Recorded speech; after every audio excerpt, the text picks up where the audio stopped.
The tape crackles to life. If you're hearing this, I didn't make it back. The voice is strained, almost drowned beneath static. What you're hearing, the ranger insisted, was never meant for public ears. Yet this tape, recovered from his cabin deep within National Park, is the only surviving record of his last shift. His name was Thomas Hale, a veteran ranger who had spent 28 years patrolling these woods. He was known for his discipline, his sharp eye, and his deep respect for the land. This was supposed to be his final week before retirement.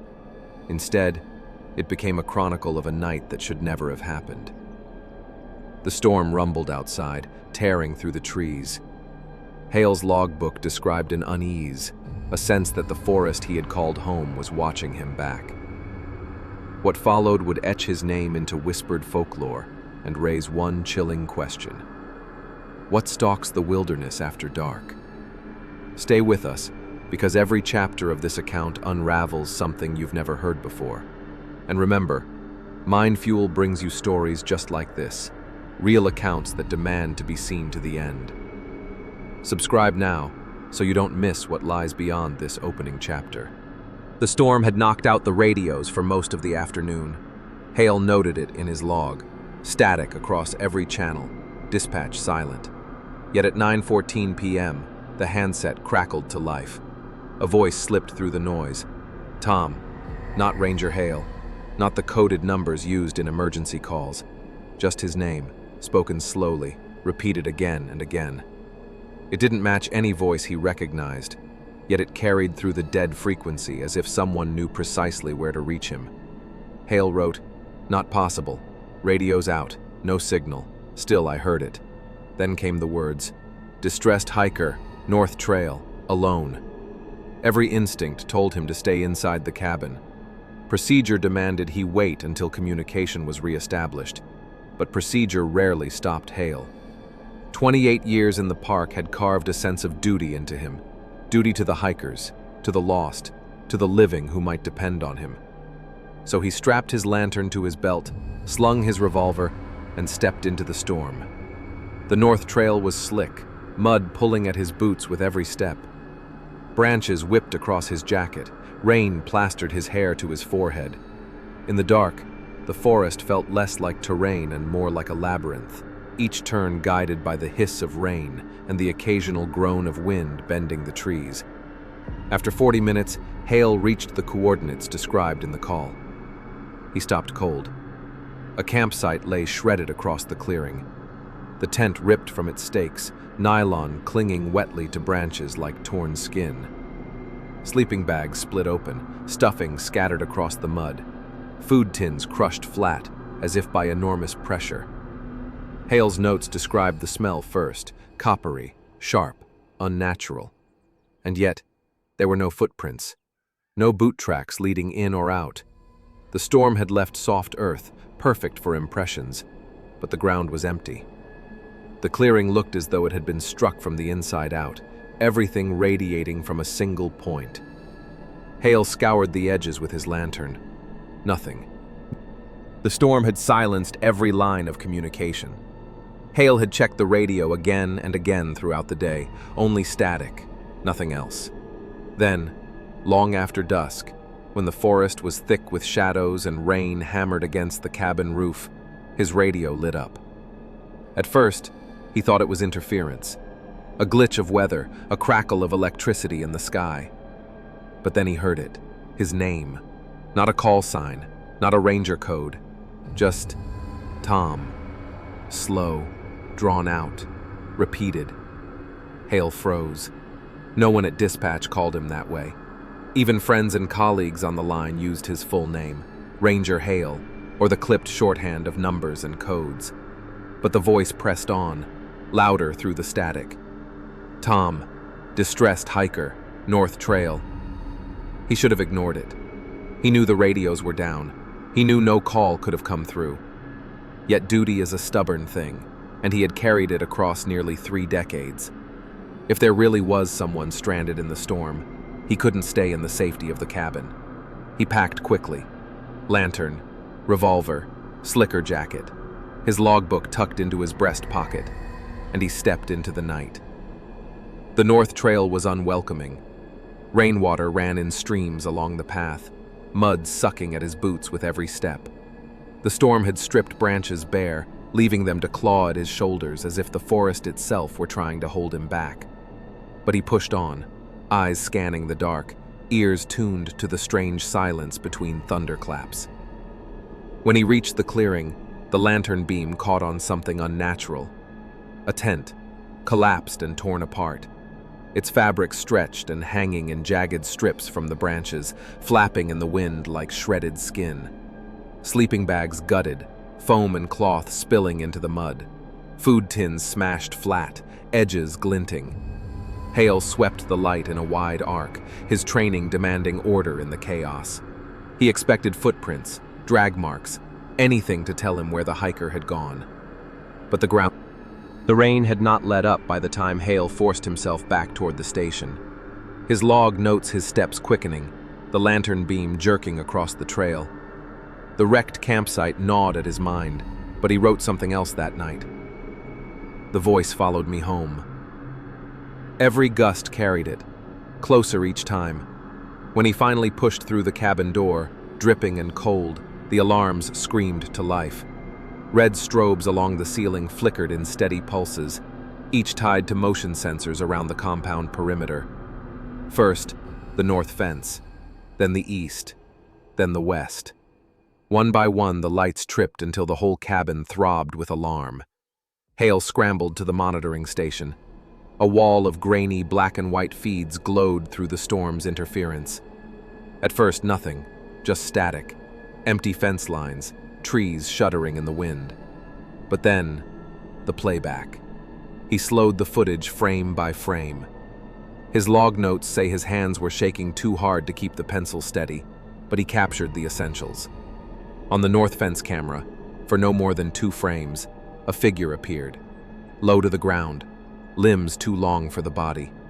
The back arched unnaturally, bones pushing the skin into ridges, and the head, turned fully backward, eyes fixed squarely on the lens, not blurred by storm, not distorted by static, looking directly into the camera as though it knew it was being watched.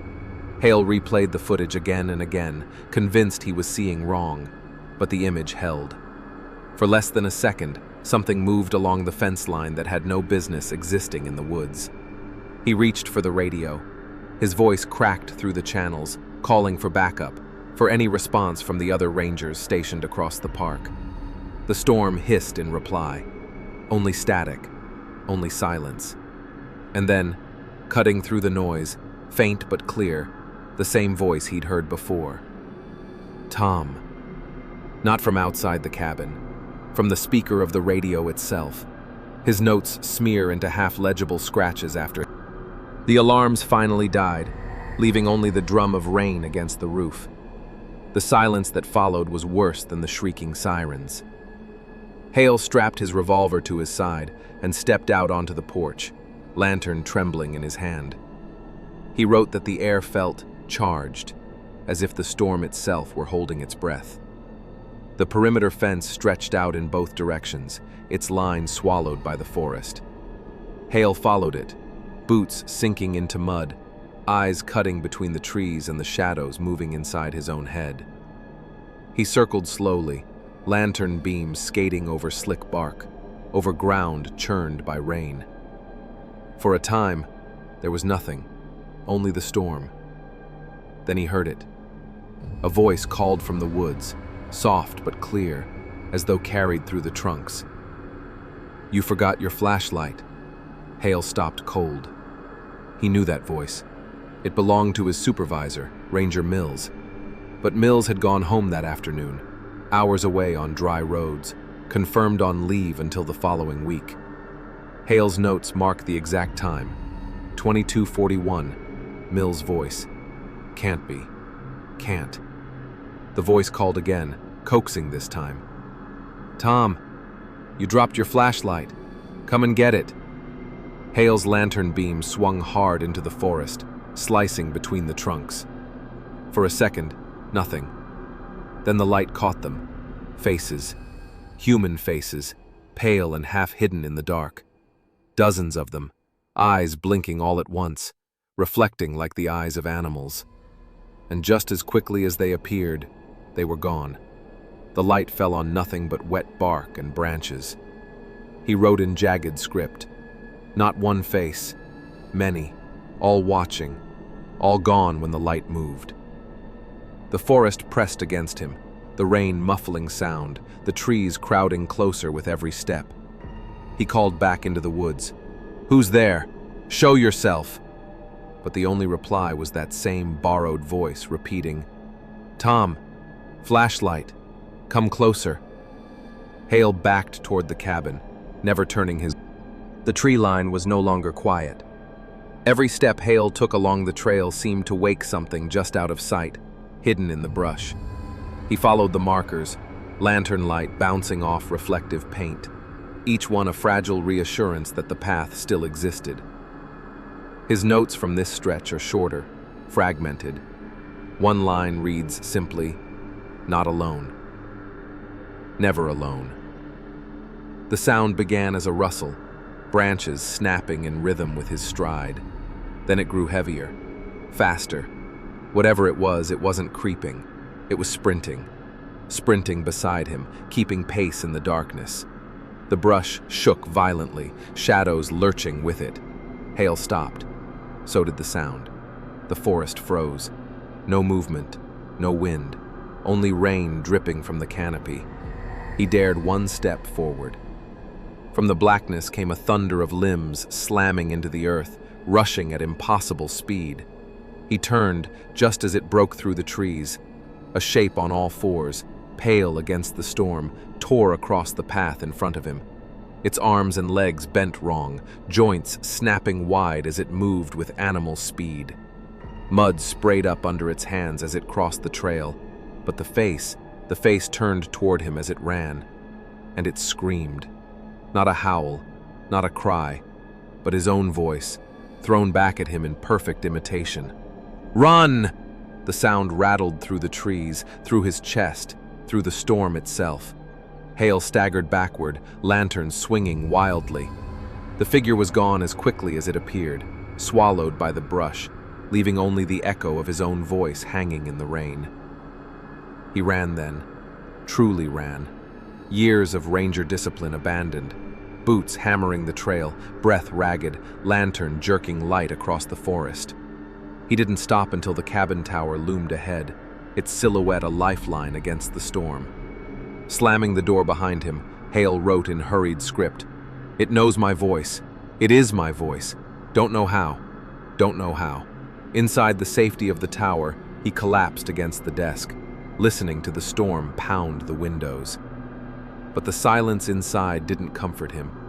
If anything, it was worse, because out there, beyond the tree line, something had just learned how to sound exactly like him, and it had told him to run.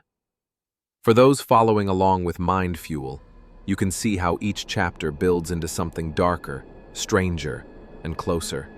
Subscribe, because what comes next is the point where Hale stops documenting observations and begins recording his fear. Rainwater still clung to his jacket when Hale climbed the steps into the lookout tower. He bolted the steel door and tried to steady his breathing, scribbling in his log with hands that wouldn't hold still. He thought the cabin walls would give him a moment, even a fragile one. But the forest didn't let go so easily. At 11:06 p.m., the lights cut out. One by one, the fluorescence above him flickered and died until the tower was swallowed in shadow. The only glow left came from his lantern, its flame jittering as if nervous too. Hale's words from that page are short, pressed deep into the paper. Power gone. Not storm, something else. Then came the knocks. At first soft, barely audible over the hiss of rain on the roof. 3 steady raps against the steel door at the base of the tower. Hale froze, lantern shaking in his grip. The knocking came again, louder, then faster, then furious, fists or something like fists, pounding against the metal until the frame rattled. The storm outside seemed to mute beneath the sound, as if the night itself were listening. He crept to the narrow side window, lantern raised high. Through the rain-streaked glass, his breath caught. Standing below, staring straight up at him, was himself.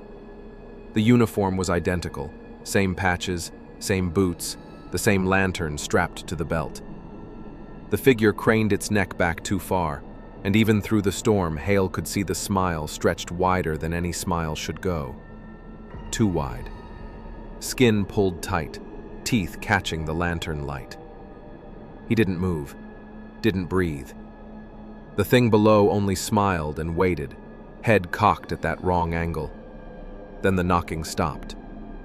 Hale backed away from the window, heart slamming in his chest.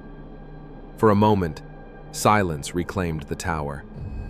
He wrote shakily in the log, "It's me, not me, waiting, wants me to open the door."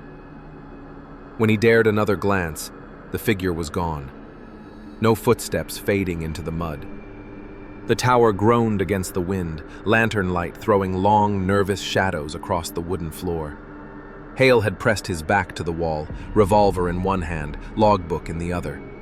He thought the storm might finally drown the night, might wash the voices away. But then the radio, dead since afternoon, hissed to life. Static burst through the room, sharp enough to make him flinch. And beneath it, layered and low, came words. Not in one voice, but many. His own. At first he didn't understand. Then the phrases clicked.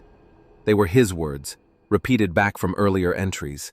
Distorted, warped, spoken in overlapping tones that grated against each other. "You shouldn't have come here. You forgot your flashlight. Run!" Each line stacked and tangled, twisting into a chorus that filled the small cabin with a sound both familiar and wrong. Hale's handwriting on the page jerks violently at this point. Whole sentences scratched out, but one line remains. "It's been listening. Learning." The truth struck him harder than the storm outside. Whatever stalked the tree line wasn't only echoing voices, it had been collecting them. Piece by piece, phrase by phrase, building a library of sound until it could speak with frightening accuracy. Not just mimicry, understanding. The radio cut off as suddenly as it began, leaving the lantern's hiss as the only sound. But Hale's eyes were no longer on the desk. They were fixed on the corner of the monitor wall, where the security feeds cycled one by one through grainy images of the tower exterior. For long minutes, nothing. Just rain. Just static. Then, frame by frame, the camera caught movement. On the south wall of the tower, something clung to the siding. Not climbing like a man, but stretched long and low, limbs splayed wide, each joint bending too far, too many times. Its body hugged the structure like an insect, crawling upward with slow, deliberate jerks. Hale wrote, "Outside," on the wall, coming up. The next feed showed it closer. The next, closer still. Its face turned sideways toward the camera, lips peeling back into a grin wider than the rain-soaked glass should have captured. Frame by frame, it ascended, crawling toward the window where Hale now sat frozen, lantern flickering against the wall. He marked the time in his log, his writing nearly unreadable from the weight of his hand. "It's here." The final seconds of his radio transmission were clipped, fractured, drowned by static. But between the cracks, one phrase survived. Not Hale's voice, something using his voice. "Let me in." This is where the last clear record ends. The tower, the tapes, the logbook, they remain. But Ranger Thomas Hale did not. If you're with MindFuel, you understand now why these stories demand to be told. Subscribe, because the final chapter is not the end of Hale's account. It's the beginning of the logbook's last pages are damp, the ink blurred in places, but the message is clear enough to feel like a wound in the paper itself. Hale's final words, "It wants me to leave this for someone. I think it needs a witness." The storm outside reached its peak. Wind shook the tower like a cage rattled from all sides. Lightning split the sky, bleaching the treetops in sudden white. And in that brief flare, Hale saw it.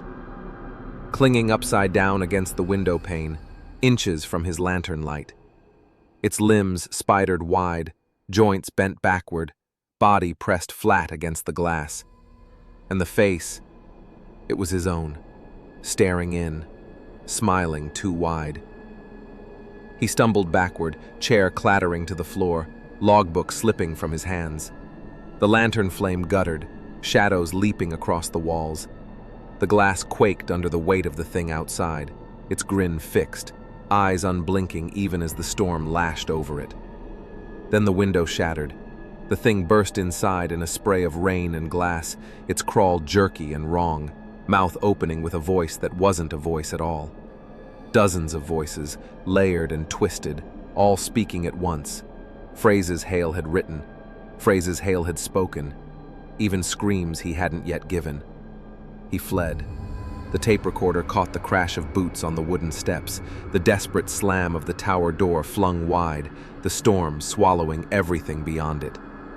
Thunder rolled overhead, and in the gaps between it you can hear them, the overlapping voices chasing him into the forest. "Tom, run! You forgot your flashlight!" And finally, the one that sounds most like him, "You shouldn't have come here." The chase carried into the trees, lantern light jerking wild arcs, branches snapping, breath hammering into the microphone. The sound rises, fractures, his own screams mixing with the layered imitations until it's impossible to tell which belonged to him and which belonged to the thing that hunted him. And then, silence. The recording ends mid-breath, the audio cut clean, as if the storm itself swallowed the final moment whole. All that remained was the logbook on the tower floor, the tape with its jagged ending, and the empty cabin drenched in rain. Ranger Thomas Hale's last shift was never meant to be heard. But here it is. The night the forest called his name, learned his voice, and took him into its silence. If this story has gripped you, remember, this is only one account among many that have surfaced from the forgotten edges of the wilderness. Subscribe to MindFuel and return for more, because the question isn't whether Ranger Hale made it out. The question is whether something else did. The storm passed, but Ranger Hale never checked out from his final shift.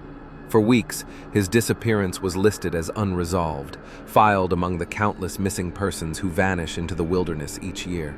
But the search team that returned months later carried back details that turned a missing ranger into a story whispered like a curse. The tower stood untouched, the steel door still bolted from the inside, the lanterns unbroken, the radio resting silent on the desk. Nothing had been looted, nothing disturbed, except for one thing. On the narrow bed against the far wall lay his uniform, not discarded, not torn, neatly folded, as though laid out by careful hands, boots aligned beneath it, the kind of order you expect from a man preparing for duty, except Hale was gone. The logbook was recovered beside the desk, its last entry smeared by water but legible enough to freeze the search party in their tracks. The line cut short, pencil driven so deep it tore the paper. Something ran on all fours, but then no more words followed. The page ended mid-sentence. The pencil dropped as if from a hand that never picked it up again. And then there was the tape. Investigators who dared to play it back said the recording bled static from start to finish, broken only once in the final seconds. A whisper, faint but clear enough to be understood. Run. One word, layered. Hale's voice and something else beneath it, interwoven until they were indistinguishable. The tape clicks off, and with it, the record of Ranger Thomas Hale's last shift ends, not with answers, but with an echo meant to chase anyone who listens back into the dark. This has been Park Ranger's last shift. Something ran on all fours, but spoke. If you've stayed with us until this moment, you already know why stories like this matter. The wilderness doesn't always give back what it takes, but it leaves behind pieces, fragments like Hale's logbook and the words he never finished. Subscribe to MindFuel and return for the next account, because the silence of the forest is never empty, and sometimes it whispers your name.